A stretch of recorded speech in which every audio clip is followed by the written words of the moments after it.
আম্মা জান আয়েশা রাদিয়াল্লাহু তাআলা আনহা বলেন, নবী আমার কাছে ছুটি চায়। আমি ভাবলাম অন্য কোনো বিবির ঘরে যাবে, বাতি নিভায়া দিলাম। এরপরে আমি ঘুমের বাহানা দইরা শুইলাম। তাকাইয়া দেখি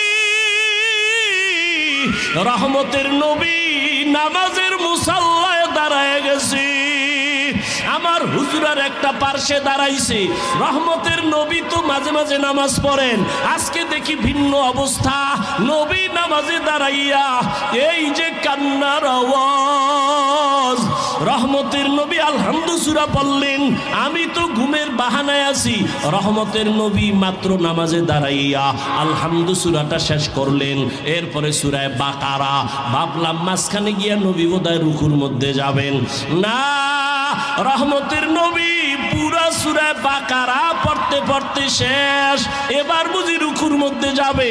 না না না, নবী সূরা বাকারার পরের সূরাটাও তেলাওয়াত শুরু করলেন, এই সূরাটাও পুরা শেষ করলেন। এবার ভাবলাম নবী রুকুতে যাবেন, দেখি না এর পরের সূরাটাও নবী শুরু করলেন। ভাবলাম নবী মাঝখানে গিয়া রুকু করবেন, দেখলাম না, রহমতের নবী পুরা সূরাটা শেষ করলেন। এরপরে ভাবলাম বোধহয় নবী রুকুতে যাবে।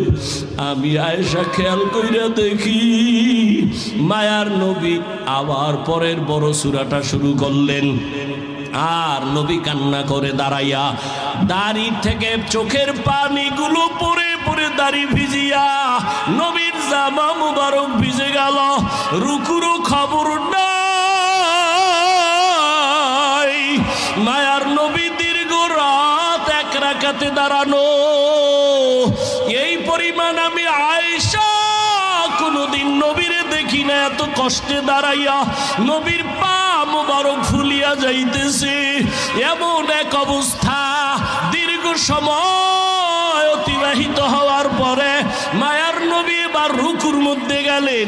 রুকুর থেকে নবী আর উঠে না, উঠে না, উঠে না। মায়ার নবীর কান্নার আওয়াজ। মায়ার নবী শুধু কান্না আর কান্না আর কান্না। দীর্ঘ টাইম রুকুর মধ্যে চলে যাওয়ার পরে রহমতের নবী রুকুর থেকে অনেক সময় অতিবাহিত করার পরে নবী রুকুর থেকে সোজা হইলেন।